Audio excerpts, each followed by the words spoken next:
Immanuel Kant, इनके दर्शन और सौंदर्य शास्त्र का जिक्र हम इस वीडियो में करेंगे और उसे समझने की कोशिश करेंगे, डिस्कस करेंगे।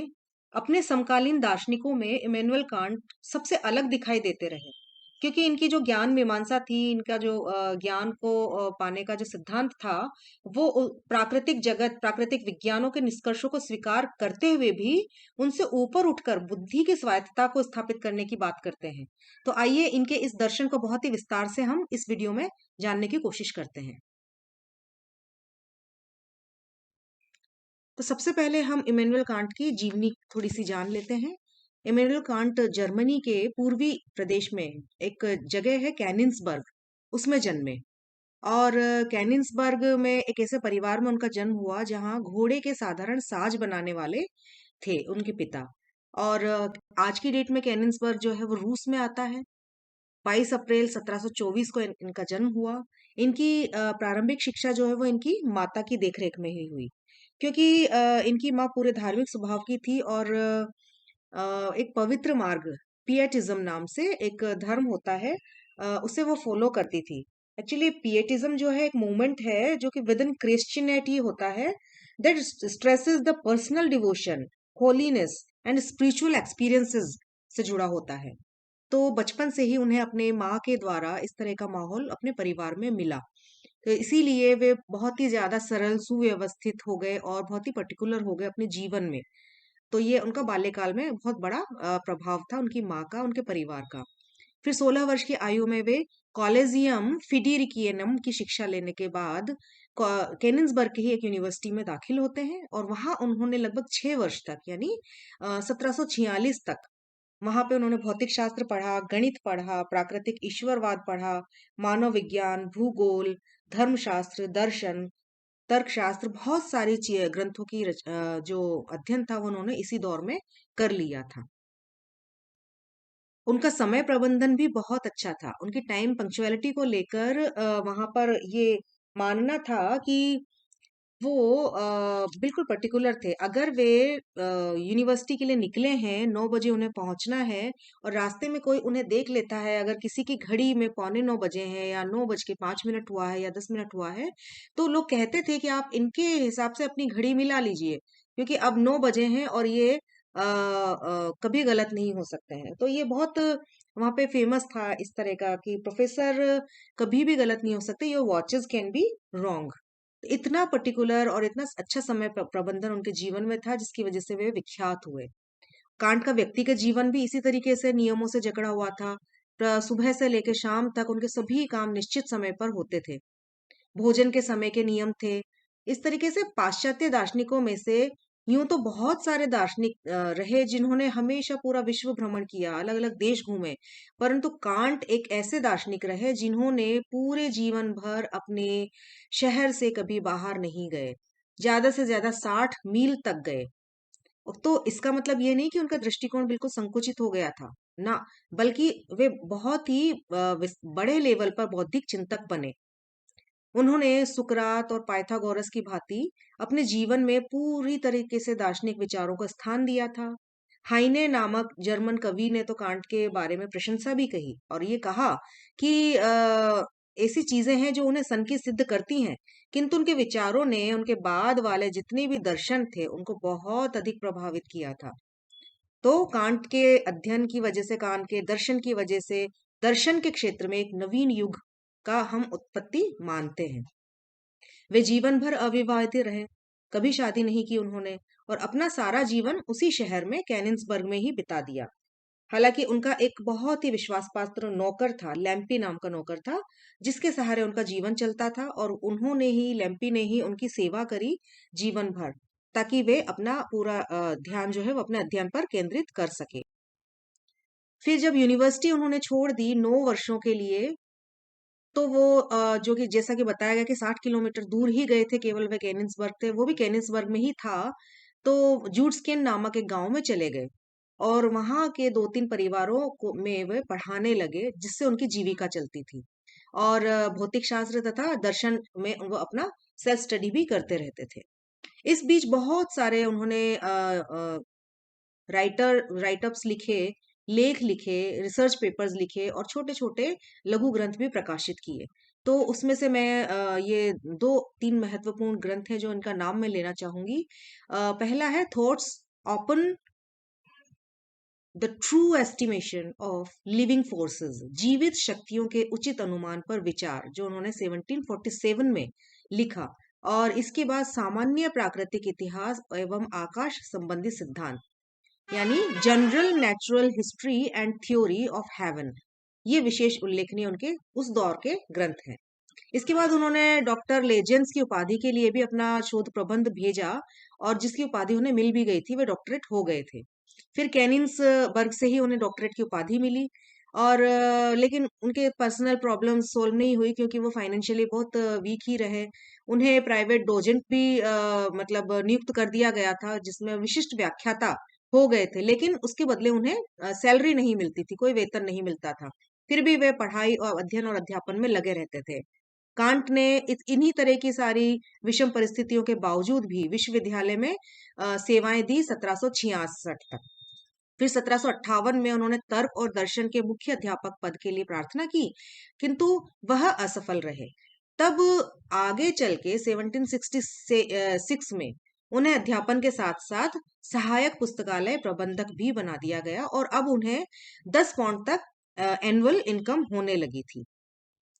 इसी समय उन्होंने 4 वर्षों तक लेखन का काम किया, चिंतन का काम जारी रखा और 5 महत्वपूर्ण ग्रंथ प्रकाशित किए, जिसमें न्याय के 4 आकारों के मिथ्या सूक्ष्मता, मैं इसका इंग्लिश वर्जन का नाम लूंगी, the false subtlety of the 4 syllogistic figures. दूसरा है attempt to introduce the concept of negative magnitudes into philosophy. तीसरा है the only possible argument in support of a demonstration of the existence of God. और चौथा है dreams of a spirit seer. और पांचवा है on the ultimate ground of the differentiation of religion in space. तो इस तरीके से इनके दर्शन, धर्म, न्याय, ईश्वर आदि से संबंधित जो चिंतन ये क्या करते थे, उनके संबंध में लेख भी इन्होंने प्रकाशित करने शुरू कर दिए। और इन्हीं 4 ग्रंथों के लेखन से पता चलता है, जो कि 1755 से 1770 की ईस्वी के बीच में लिखे गए कांट के विचारों का निर्माण होना शुरू हो गया था, कि आगे चल के कांट क्या कहने वाले थे, क्या उनका मेन दर्शन या फिलोसफी होने वाला था, वो इसी समय पता चलने लग गया था। इसी वर्ष 1770 में केनिन्सबर्ग विश्वविद्यालय में ही तर्क और दर्शन के अध्यापक नियुक्त हो गए, और 12 वर्ष पूर्व जिसकी वजह से वे निराश हुए थे, अब चिंता मुक्त हो गए थे, क्योंकि अब उनकी सैलरी 60 पाउंड वार्षिक हो गई थी। और इन दिनों इतना वेतन जो है वो सम्मानित अध्यापकों को ही दिया जाता था।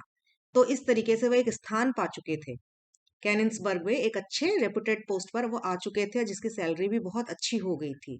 तो ग्रंथों के प्रकाशन से उन्हें कोई खास आमदनी नहीं होती थी, लेकिन जो उनका एक ग्रंथ था क्रिटिक ऑफ प्योर रीजन, उससे उन्हें 30 पाउंड की आय हुई थी।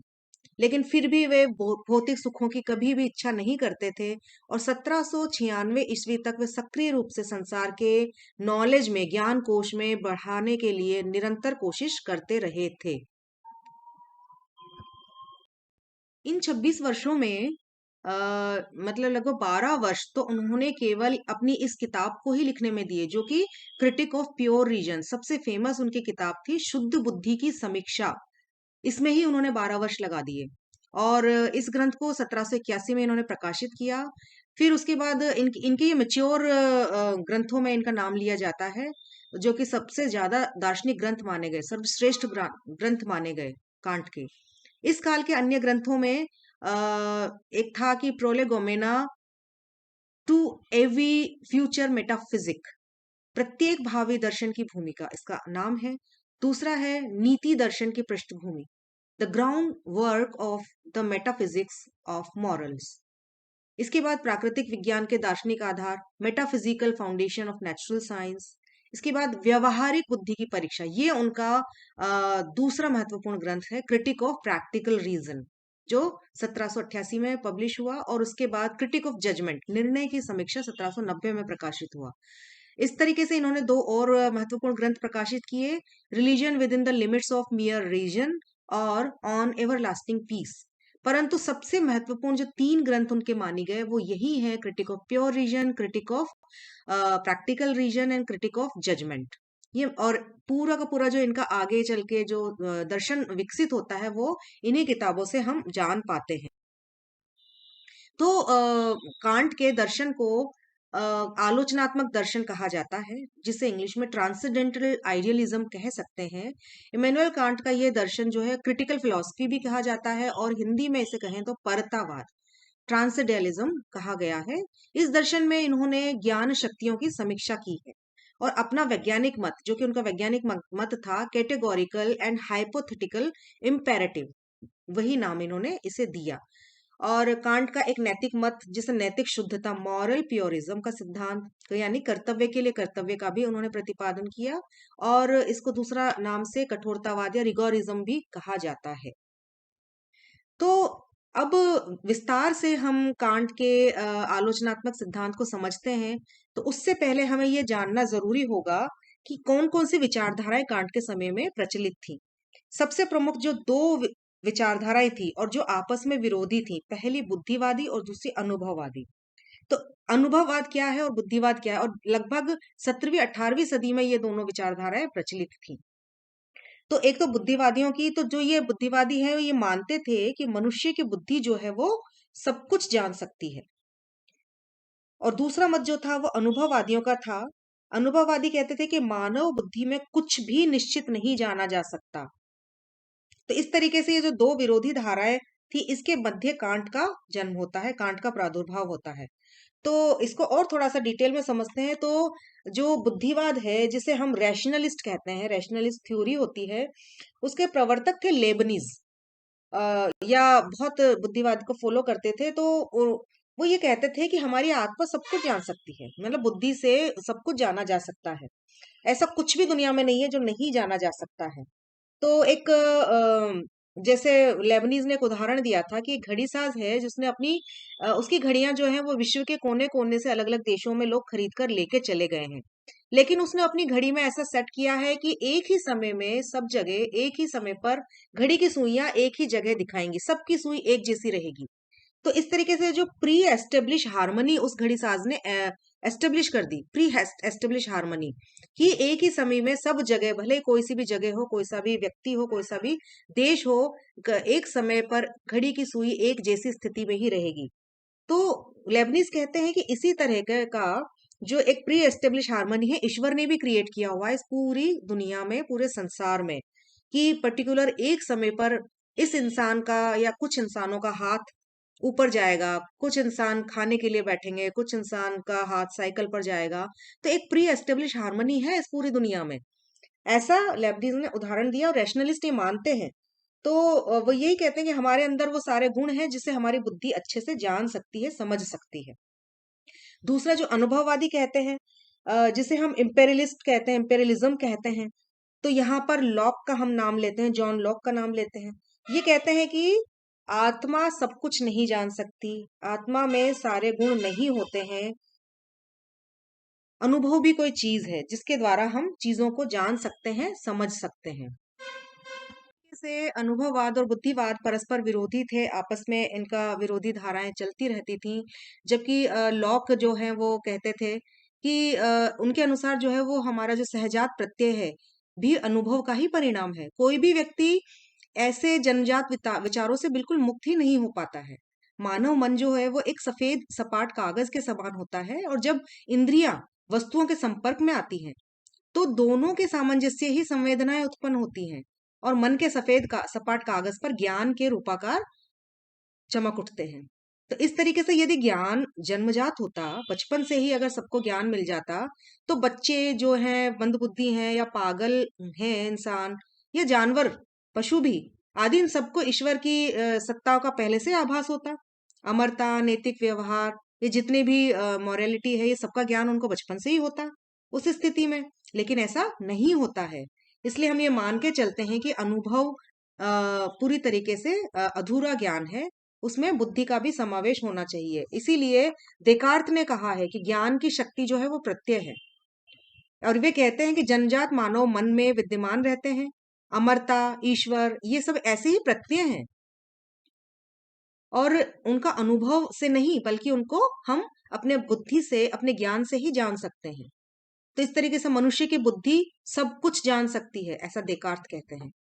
बुद्धिवादी जो है वो कार्य कारण का सिद्धांत है, इससे ज्ञान प्राप्त करते हैं। सहजात प्रत्यय है, इसके द्वारा या आत्मा में या ईश्वर में विश्वास करते हैं, और इन्हीं तत्वों को विश्व की जो महत्वपूर्ण क्रमिक व्यवस्था है उसका कारण भी बताते हैं।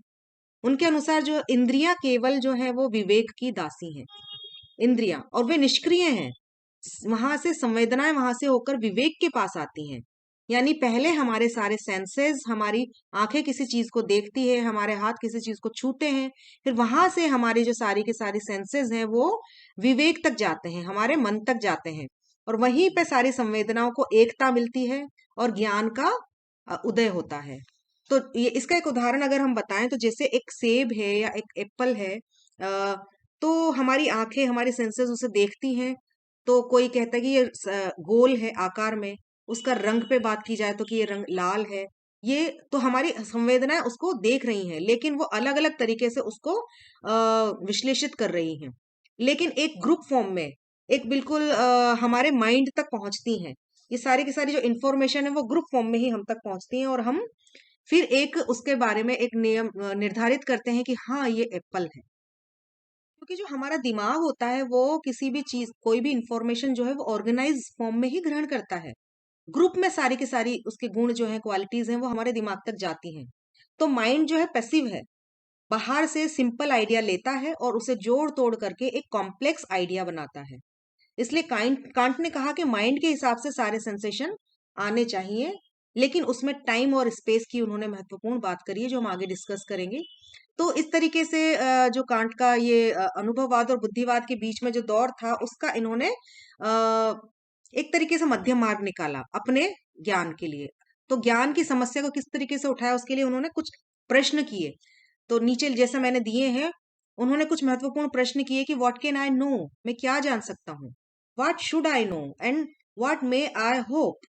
इस तरीके के प्रश्नों को लेकर उन्होंने मूलभूत समस्या को उठाया कि वास्तव में ज्ञान है क्या। तो इस तरीके से कांट के दर्शन की समस्या जो है वो बिल्कुल संक्षेप में अगर हम कहें तो वो ये कहते हैं कि फाइनली हम क्या जाने, क्या जान सकते हैं, यह ऐसा क्या है जिसे हमें जाना जाए। तो उसको उसको ही उन्होंने अपनी इस ज्ञान की समस्या में डिस्क्राइब किया है। यूनानी टाइम को हम अगर देखें तो वहां पे सोक्रेटिस, सुकरात ने कहा था अपने आप को जानो।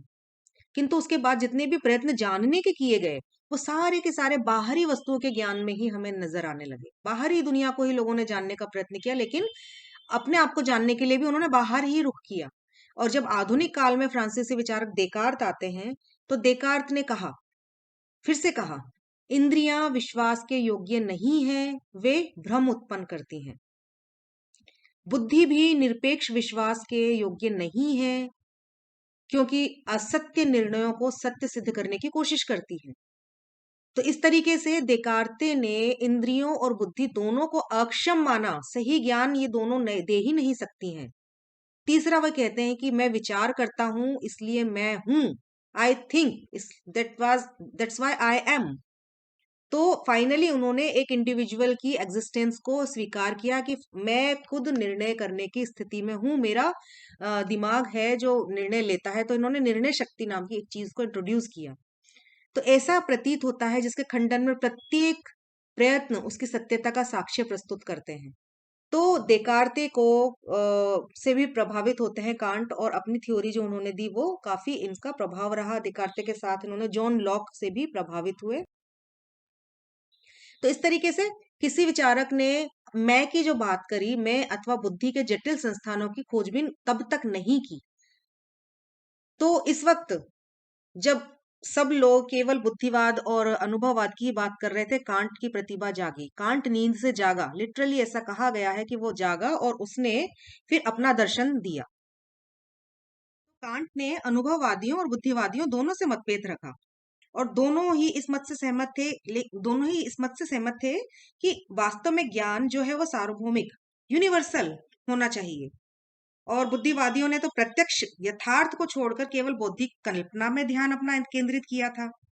उन्होंने प्रत्यक्ष निरीक्षण को, ऑब्जर्वेशन को या प्रयोग को बिल्कुल दूर हटा दिया, दूर हो गए उससे और बौद्धिक लोक में ही रहना पसंद किया। इसलिए उन्होंने अनुभव को, एक्सपीरियंसेस को बिल्कुल भुला दिया। लेकिन जो अनुभववादी थे उन्होंने तो कहा कि हमारा सारा ज्ञान जो है वो मूल जो है इंद्रिय बोध में ही है, केवल हमारे सेंसेस में ही है, फीलिंग्स में ही है, एक्सप्रेशंस में ही है।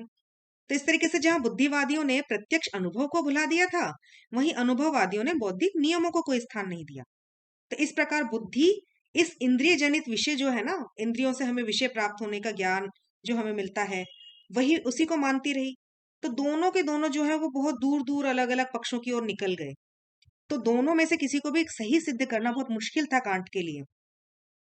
तो यहाँ पे एक कोटेशन हम कह सकते हैं कि जिस तरीके से अगर हम अनुभववादियों को सही माने तो ये मुश्किल हो जाएगा कि विवेकपूर्ण ज्ञान क्या है, और यदि हम बुद्धिवादियों को सही माने तो ये बताना मुश्किल हो जाएगा कि दुनिया में जानने के लिए वस्तुएं हैं क्यों।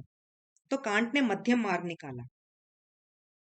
कांट का मध्यम मार्ग क्या था कि उन्होंने प्रश्न किया कि सही ज्ञान क्या है, और तो उन्होंने बताया कि सही ज्ञान के लिए दो महत्वपूर्ण लक्षण होने चाहिए, सार्वभौमिकता और अनिवार्यता। ये दो महत्वपूर्ण चीजें अगर आपकी उसमें होंगी नॉलेज में, तो आप सही नॉलेज की ओर जाएंगे। तो इस तरीके से उन्होंने, कांट ने कहा कि बुद्धि वस्तुतः चेतन है, जबकि ह्यूम ने बुद्धि को जड़ बना दिया था, क्योंकि उन्होंने बहुत ज्यादा इंद्रिय बोध पर आश्रित हो गए थे। ने जो अपनी महत्वपूर्ण पुस्तक जो लिखी, क्रिटिक ऑफ प्योर रीजन, उसमें इस तरीके से प्रश्न किया। पहला प्रश्न जो किया हमने डिस्कस किया कि ज्ञान क्या है। दूसरी बार वो कहते हैं, प्रश्न उठाते हैं कि क्या शुद्ध बौद्धिक ज्ञान वास्तव में संभव है, वास्तव में सही क्या है, हम किसे माने। तो इसके उत्तर में वे कहते हैं कि हाँ, बौद्धिक ज्ञान संभव है, लेकिन इसका आधार जो है वो निरीक्षण होना, दर्शन निरीक्षण के बाद शुद्ध बुद्धि में होना चाहिए। इस तरीके से उन्होंने निरीक्षण को, अनुभव को भी स्थान दिया और शुद्ध बुद्धि को भी स्थान दिया। जैसे हम कहें कि मनुष्य मरणशील प्राणी है, मनुष्य एक दिन मर जाएगा। तो इसी से हम इस सेंटेंस को समझ सकते हैं कि ये अनुभव भी इसमें शामिल है और इसमें हमारा मन भी, बुद्धि भी शामिल है।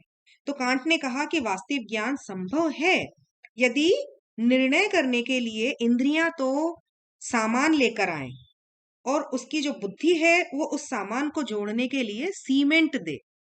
तो इस तरीके से सही ज्ञान संभव होगा। लेकिन इस सही ज्ञान को समझने में कई बार बहुत मुश्किल हो जाती है, क्योंकि यहाँ पर देश और काल का जो हमने एक जिसे हम टाइम एंड स्पेस कहते हैं, तो उसका एक चश्मा चढ़ा होता है। टाइम एंड स्पेस का जो फ्रेम में अगर हम किसी चीज को जानने की कोशिश करेंगे तो सही ज्ञान तक नहीं पहुंच पाते हैं।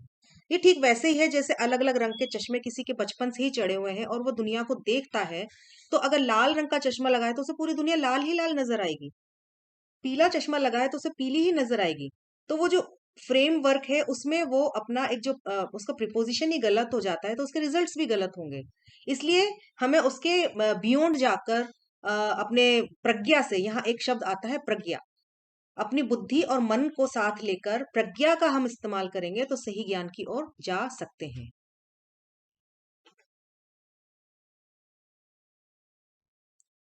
तो इस तरीके से जो स्पेस और टाइम की कांट बात करते हैं, उसके फ्रेमवर्क से हमें निकलना होगा। इस तरीके से इन्होंने 12 प्रकार की उपाधियां बताई हैं कि टाइम एंड स्पेस में जो हम समूहों को विभाजित कर सकते हैं, जिसमें unity, plurality, totality, reality, negation, limitation, इस तरह की चीजें तो है। उसके साथ ही inherent substance, causality, dependence, community, possibility, impossibility, existence, non existence, necessity, contingency, modality की आज बात करते हैं। इस तरीके से ये 12 उपाधियां बताते हैं। और 12 उपाधियों के आरोप के बाद ही वो 12 प्रकार के बौद्धिक निर्णय भी बताते हैं कि निर्णय भी 12 प्रकार के होते हैं। जो उसमें इंपॉर्टेंट का नाम है, यूनिवर्सल होना चाहिए, पर्टिकुलर होना चाहिए, singular, affirmative, negative, infinite, categorical, hypothetical, disjunctive, problematic, apodictics, modality, इस तरीके के निर्णय के भी उन्होंने प्रकार बताए हैं। तो कांट के इस आलोचनात्मक सिद्धांत को और डिटेल में अगर हम समझते हैं तो दो तरीके की दुनिया होती है, दो तरह की दुनिया जिसे हम देखते हैं। तो जिस एक ऐसी दुनिया जिसे हमारी आंखें, हमारी सेंसेस देख सकती हैं, जो हमारे सामने है, उसे कांट ने, जो जकड़ी हुई वस्तु है, उसे फिनोमेना कहा, जिसे हम देख सकते हैं। और एक ऐसी दुनिया भी है जहां तक हमारा हम नहीं पहुंच सकते, हमारे सेंसेस, हमारे अनुभव नहीं पहुंच सकते, जिसे हम देख भी नहीं सकते। ऐसी एक मुक्त दुनिया को उन्होंने न्यूमेना कहा, न्यूमैन, फिनोमिना एंड न्यूमेना। तो इस तरीके की दुनिया, अगर तो हमारी जो फिनोमिनल दुनिया है उसे तो हम समझ सकते हैं, देख सकते हैं, क्योंकि हमारे सामने है। लेकिन दूसरी दुनिया को हम कैसे देखें, तो उसके लिए हम अपनी बुद्धि का इस्तेमाल करते हैं। तो इस तरीके से फिनोमेना को हम लौकिक दुनिया कह सकते हैं और नोमेना को हम अलौकिक दुनिया कह सकते हैं, एक अलौकिक आध्यात्मिक दुनिया। तो वहां तक कैसे पहुंचा जाए, यही कांट ने इसका एक रास्ता बताया है, जो बताया कि हम ऐसे कृत्य करें, निस्वार्थ भाव से कृत्य करें कि हम उस दुनिया तक पहुंच सकें। यहाँ पे कांट ने जो महत्वपूर्ण कांट की जो देन रही वो ये रही कि इससे पहले तो सब लोग केवल मन और बुद्धि की बात करते रहे, अनुभव की बात करते रहे। कांट ऐसे व्यक्ति थे जिन्होंने बुद्धि का परीक्षण किया कि हमारी बुद्धि इस लायक है भी कि हम इन चीजों को समझ सकते हैं, देख सकते हैं। तो इस तरीके से उन्होंने बुद्धि की ही परीक्षा करनी शुरू कर दी, मानव मन की, मानव बुद्धि की। तो उन्होंने ये कहा कि अब हम जो ये नोमिना है, जो दूसरी दुनिया है, वहां तक पहुंचे भी क्या, कैसे संभव है ज्ञान। तो उन्होंने कहा कि हाँ, नैतिकता के आधार पर हम अपने सभी कार्य करें तो ज्ञान संभव हो जाता है। उस हम आध्यात्मिक दुनिया तक भी पहुंच सकते हैं, बिल्कुल निस्वार्थ भाव से अपना किसी भी कर्तव्य मानकर अपने हर काम को करें। तो इस लौकिक विश्व से हम पारलौकिक विश्व में भी ट्रांजिट कर सकते हैं, ट्रांजिट करके पहुंच जाते हैं। इसीलिए उन्होंने ट्रांसेंडेंटल आइडियलिज्म कहा जाता है उनकी थ्योरी को। तो उन्होंने नैतिकता का, मोरालिटी का सही से इस्तेमाल करने को बोला, वही हम उस आध्यात्मिक दुनिया में प्रवेश कर जाते हैं। तो उन्होंने यह भी बोला कि वास्तव में फिर हम सही माने तो किसे माने, कि कोई भी चीज, धर्म ये कहता है कि ये सही है, साइंस ये कहता है कि ये सही है, तो फाइनली किस चीज को हम सच माने। तो आगे डिस्कस ये करते हैं कि किसी भी चीज को हम इसलिए नहीं माने कि ऐसा धर्म कह रहा है या ऐसा ईश्वरीय आदेश है। हम केवल उसे ही सच मानेंगे जो हमारी बौद्धिकता द्वारा निर्धारित होगा, यानी बिना स्वार्थ या बिना स्वहित के पुट के उसमें हम जब कोई कार्य करेंगे जिसमें सार्वभौमिकता होगी, मानवता का हित होगा, वही सच है और वही सत्य है, सही कर्म वही माना जाएगा। तो इस तरीके से आगे क्या कांट कहते हैं कि काम का परिणाम हमेशा नैतिकता का निर्धारण नहीं करना होता है। मतलब हम किसी भी काम का रिजल्ट को देखकर ही हम ये नहीं बताएंगे कि ये नैतिक है। रिजल्ट मैटर ही नहीं करता है, बल्कि काम की प्रकृति मैटर करती है कि वो जो हमने काम किया वो किस भावना से किया, उसमें नैतिकता थी या नहीं थी। तो इस तरीके से नैतिकता का निर्धारण अगर उस काम में होगा तो हम उसको सही काम मानेंगे। और ये उन्होंने डीओंटोलॉजी नाम का उनका जो सिद्धांत था उसमें उन्होंने बताया कि यू स्टडी योर ड्यूटी, उसमें सारे के सारे ड्यूटीज के बारे में, अपने कर्तव्यों के बारे में उन्होंने इस थ्योरी में कहा है। इस तरीके से ये जो नैतिकता का निर्धारण इंडिविजुअलिस्टिक कर रहा है, तो कांट ने इंडिविजुअल को केंद्र में रखकर चिंतन किया, एक इंसान को, कि प्रत्येक मनुष्य को अपना नैतिक कर्तव्य निर्धारित करने का अधिकार है। तो यहाँ पे इंडिविजुअलिस्टिक जो है वो हुआ है उसका विचार, और हर एक व्यक्ति जो है दो आदेशों से प्रेरित होता है। तो उन्होंने पहला आदेश जो बताया वो हाइपोथेटिक बताया। हाइपोथेटिक मतलब एक कल्पित आदेश, कि हर एक व्यक्ति अपने ऊपर एक कल्पित आदेश थोप लेता है। जैसे फॉर एग्जाम्पल, अगर हमें कुछ पाना है तो ये करना होगा, ऐसा करने से हम उस चीज को पा लेंगे। If big if is there, तो जैसे मुझे फर्स्ट क्लास आना है तो मुझे इतनी पढ़ाई करनी पड़ेगी, मुझे जस्ट पास होना है तो इतनी पढ़ाई करनी पड़ेगी, या मुझे टॉप करना है तो पूरा दिन पढ़ना पड़ेगा। तो एक तरीके का उसमें सेल्फ इंटरेस्ट होता है। हाइपोथेटिकल जो है, एम्पेरिटिकल, उसमें सेल्फ इंटरेस्ट है कि ये करने से मुझे ये फायदा होने वाला है। तो ये कल्पित आदेश है, लेकिन कांट इसे मॉरल नहीं मानता है, क्योंकि इसमें केवल और केवल एक व्यक्ति का भला हो रहा है, खुद का भला हो रहा है। तो दूसरा जो उन्होंने कैटेगोरिकल इम्पेरिटिकल की बात करी है, यहाँ पे सेल्फ इंटरेस्ट को साइड में रख दिया जाता है, और कोई भी काम इसलिए किया जाता है कि उससे मेरे साथ साथ दूसरों का भी भला हो। कोई भी काम मैं इसलिए ना करूं कि केवल इसमें मेरा सेल्फ इंटरेस्ट समाहित है, बल्कि मेरा ये कर्तव्य है, मैं उसे कर्तव्य मानकर करूं, उसकी भावना से करूं काम, और नैतिकता की भावना उसमें होगी। तो उसमें यही जो है वो उसे कांट ने मॉरल कहा, कि ये वाला भाव मॉरल कहा जाएगा। इसीलिए उन्होंने कैटेगोरिकल इम्पेरिटिकल की बात करी है। और इसमें एक रैशनल सेल्फ की आवाज होती है, एक अपने अंदर से आवाज आती है कि हाँ, ये काम अच्छा है, ये काम सही है, जिसमें मेरे साथ साथ पूरी समाज का, पूरी दुनिया का भला होगा। इसके लिए उन्होंने कुछ प्रिंसिपल्स भी दिए हैं। इस पूरी चीज को समझने के लिए, जैसे सबसे पहला यूनिवर्सलाइजेशन प्रिंसिपल, ऐसा प्रिंसिपल जो सब पर लागू होना चाहिए। जैसे अगर मुझे किसी को भूख लगी है, सामने खाना रखा है, तो उसका मॉरल तो ये कह रहा है कि मुझे भूख लगी है, सामने खाना है और मुझे चोरी कर कर खा लेना चाहिए, तो उससे उसका मेरा पेट भरेगा, यही मेरी मॉरल ड्यूटी है। लेकिन अगर ये सही होता तो हर व्यक्ति ऐसा ही करने लगेगा, अपनी अपनी इंडिविजुअल मॉरल पे लागू हो जाएगा, तो समाज में सभी चोरी करने लगेंगे, तो वो समाज रहने लायक नहीं बचेगा। तो इसलिए ये यूनिवर्सल नहीं है, ये मॉरल। तो यूनिवर्सल होने के लिए ऐसा नियम होना चाहिए जो सब पर लागू हो, यूनिवर्सल, यूनिवर्सिटी टोटलिटी उसकी बात हो, इस पर सब पर लागू हो और वो उसमें किसी का भी नुकसान ना हो। तो ये पहला सार्वभौमिक सिद्धांत उन्होंने दिया। दूसरा, वह ह्यूमैनिटी की बात करें, ह्यूमैनिटी प्रिंसिपल की मानवता उसमें होनी चाहिए, कि एक मानव का दूसरे मानव से सहयोग और प्रयोग दोनों चलते रहना चाहिए। जैसे हम रिक्शे में बैठते हैं तो रिक्शे वाला को हम पैसा देते हैं और वो हमें अपने गंतव्य तक पहुंचाता है, तो यहाँ पे हम उसका सहयोग भी कर रहे हैं और प्रयोग भी कर रहे हैं, और वो भी हमसे सहयोग ले रहा है और हमारा प्रयोग कर रहा है, क्योंकि पैसे से उसका घर चलेगा और हम पैसा देकर अपना काम निकलवा रहे हैं। तो ऐसा सहयोग और ह्यूमैनिटी में प्रयोग चलते रहना चाहिए, लेकिन ये मात्र किसी का इस्तेमाल करने के लिए नहीं होना चाहिए, कि हम किसी व्यक्ति को साधन के रूप में इस्तेमाल करें ना, हमें उसका साध्य के रूप में इस्तेमाल करना है, तो ह्यूमैनिटी बरकरार रहेगी। तीसरा प्रिंसिपल उन्होंने बताया फ्रीडम, एथिज्म, इसमें यहाँ पे एथिक्स की बात की जाती है, कि किसी भी व्यक्ति को फ्रीडम लेने की है, लेकिन यहाँ कैसा फ्रीडम होगा, कि जितने भी नैतिक नियम है उसके बंधनों में रहकर हम कोई काम करेंगे तो हम सबसे ज्यादा स्वतंत्र हैं, और ऐसा स्वतंत्रता ही हमें खुश रख सकती है और समाज को खुश रख सकती है। तो रैशनल चॉइस के द्वारा अपने ही ऊपर हम सारे के सारे कानूनों को लागू करने चाहिए। हाँ, और उसके आधार पर हमें अपने कर्तव्य कर्म करने चाहिए। तो इस तरीके से कांट ने यूनिवर्सलाइजेशन, ह्यूमैनिटी, फ्रीडम, इन सब की बात करते हुए अपने पूरे मोरालिटी को स्थापित किया है।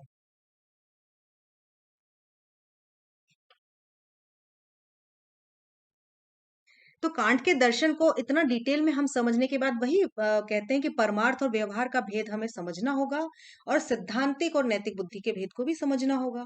और इसी तरह का जो उन्होंने व्यवहार की बात करी, कि व्यवहार सब पर लागू होना चाहिए, नैतिक चिंतन सब पर लागू होना चाहिए, नैतिकता का पुट सबसे महत्वपूर्ण कार्य है कांट के हिसाब से। तो मनुष्य को ऐसे कर्म और कथन करने चाहिए जिससे सभी का भला हो, और अगर सभी करें तो वे मनुष्यता के लिए अच्छे हों, ह्यूमैनिटी के लिए अच्छे हों।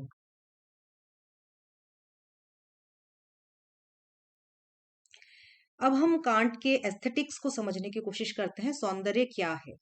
तो कांट के हिसाब से observations on the feeling of the beautiful and Sublime, ये जो एक किताब उन्होंने लिखी थी, इसके अंदर ब्यूटी के बारे में, सबलाइम के बारे में और प्लेजर के बारे में, आनंद के बारे में उन्होंने बहुत डिटेल में डिस्कस किया है। और ये कांट की तीसरी महत्वपूर्ण पुस्तक, जो निर्णय की समीक्षा, जिसे क्रिटिक ऑफ जजमेंट कहा, उसमें इन्होंने इस चीज के बारे में लिखा है।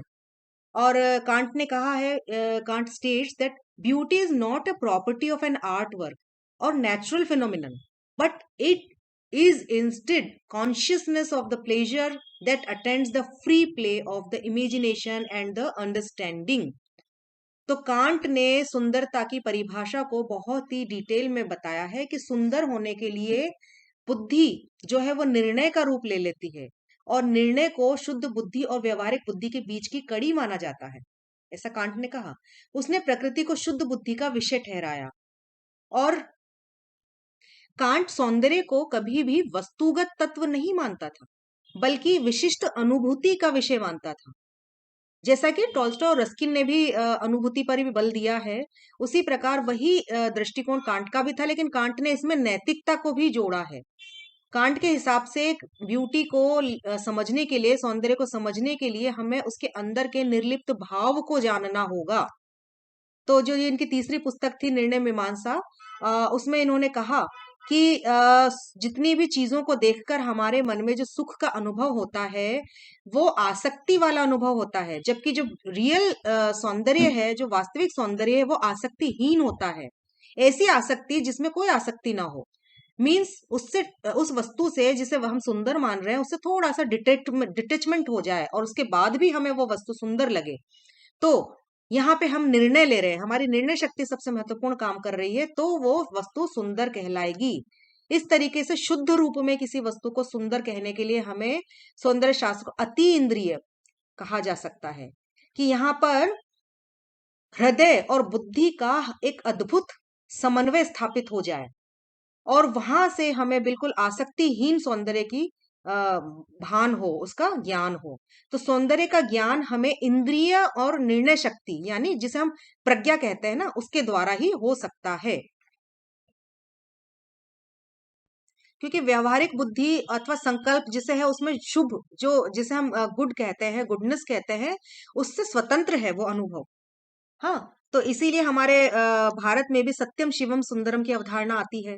हाँ, जहाँ पे हम उपयोगिता से भी ऊपर निकल जाते हैं और वो सबके लिए समान रूप से उपयोगी हो, लागू हो, उसमें शिवत्व का पुट हो। इस तरह से कांट ने दो प्रकार के सौंदर्य बताए, एक तो प्रयोजन सापेक्ष सौंदर्य और एक प्रयोजन निरपेक्ष सौंदर्य। तो प्रयोजन सापेक्ष सौंदर्य जो है, उसमें तो हमें किसी भी वस्तु के जो बाहरी सौंदर्य है उसका भी हमें ज्ञान होता है, उसके रूप बोध का ज्ञान रहता है, और साथ में उस वस्तु की उपयोगिता का भी ध्यान रहता है कि हाँ, फला फला वस्तु इस काम आएगी और वो सुंदर है। तो ये तो प्रयोजन सापेक्ष हुआ।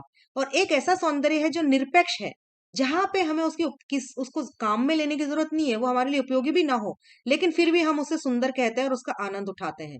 जैसे कोई सुंदर फूल, प्रकृति, ये सब हमारे बिल्कुल स्वतंत्र सौंदर्य के अंश हैं, विषय हैं।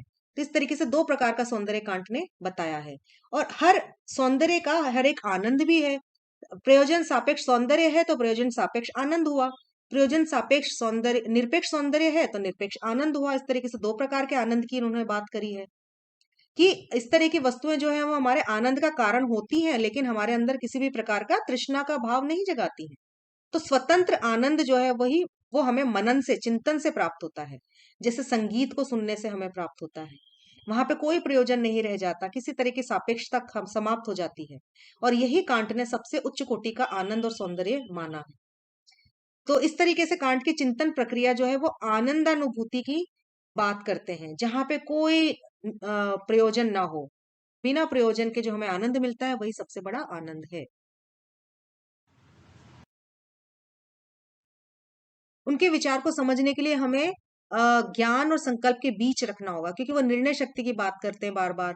और ये जो हमने प्रयोजन सापेक्ष और प्रयोजन निरपेक्ष सौंदर्य की बात करी है, इसी तरीके से दो तरह के आनंद की भी हमने बात करी। सौंदर्य ग्रहण करते समय कांट ने एक शब्द बोला, अभिरुचि और निर्णय, इसका भी उन्होंने प्रयोग किया।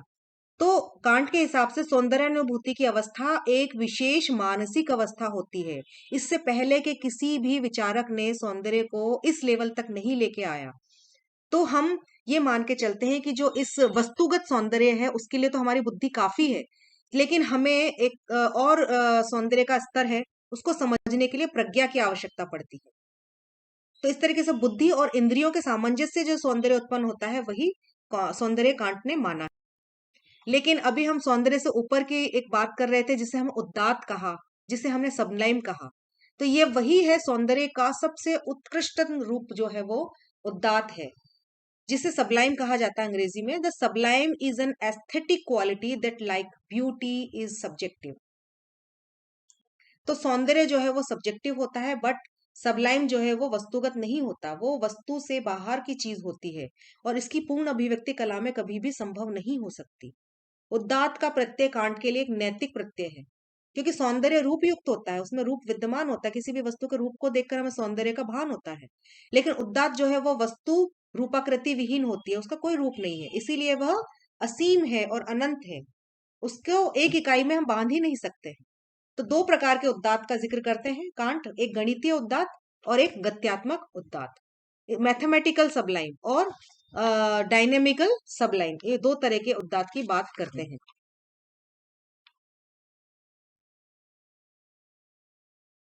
तो कांट के हिसाब से उदात्त तत्व जो है वो प्रकृति में नहीं बल्कि हमारे अंदर विद्वान है, अनुभूति का विषय है और बहुत ही व्यापक विषय है।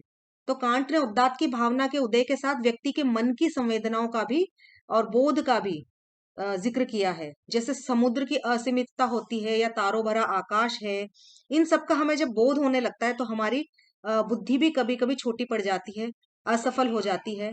तो ऐसी स्थिति में हमें उदात्त की आवश्यकता पड़ती है, प्रज्ञा की आवश्यकता पड़ती है, और प्रज्ञा ही उदात्त को समझ सकती है। तो ऐसी स्थिति में जो उदात्त तत्व हमें बिल्कुल हमारे अंदर उस चिंतन मनन के क्षेत्र तक पहुंचाता है। कांट ने एक प्रतिभा शक्ति का भी जिक्र किया है जिसके आधार पर सौंदर्य रचना और अनुभूतियां होती हैं। और इसे जो है वो प्रकृति की देन कहा है कि प्रतिभा एक प्रकृति की देन है और उसे प्रज्ञा का एक भाग बताया है। कैसे कि विवेक रूप में प्रकृति के मन में काम करती रहती है ये प्रतिभा, ये जो टैलेंट है। और प्रतिभा किसी भी नियम का अनुसरण नहीं करती बल्कि नियम प्रतिभाओं का अनुसरण करते हैं, ऐसा कांट ने कहा। क्योंकि प्रतिभा प्रकृति है और व्यक्ति के मन की क्रिया है। तो कांट ने वैज्ञानिक, कलाकार, इन सब की प्रतिभाओं में अंतर बताया है अलग अलग तरीके से। इनकी सबकी रचना प्रक्रिया अलग होती है, सबकी गूढ़, अस्पष्ट और पहेली जैसी प्रक्रियाएं होती हैं क्योंकि उनके पीछे वो स्पष्ट प्रतिभा काम कर रही होती है। और इस तरीके से कलाकार अपनी रचना प्रक्रिया प्रक्रिया की कभी कभी खुद भी व्याख्या नहीं कर पाते हैं और ना ही दूसरों को बता सकते हैं कि हमने ये काम कैसे किया। तो वो एक विशेष प्रतिभा, कांट मानते हैं कि प्रत्येक क्रिएटिव पर्सन में वो प्रतिभा होती है। और उनकी कृतियों को ही आदर्श नियम मानकर हम फिर बाद में नियम निर्धारित होते हैं। तो जिन कृतियों को बौद्धिक प्रक्रिया से नहीं समझा जा सकता उन्हें कलाकार अपनी प्रतिभा के बल पर भी साकार कर देते हैं।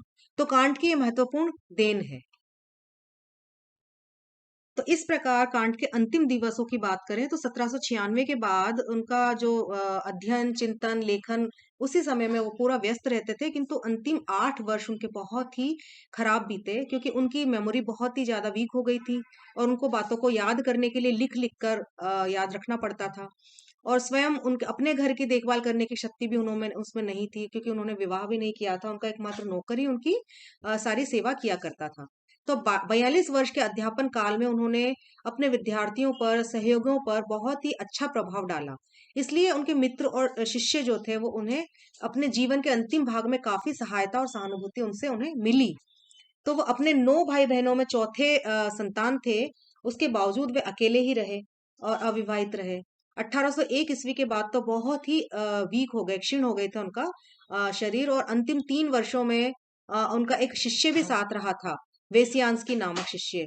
और उन्होंने उनकी देखभाल की और 12 फरवरी 1804 को कैनिन्सबर्ग में ही उनकी मृत्यु हो गई थी। तो इस तरीके से एक महान चिंतक जिसका आगे आने वाले हीगल पर बहुत बड़ा बड़ा प्रभाव पड़ा और उन्होंने दुनिया को एक नई थ्योरी दी।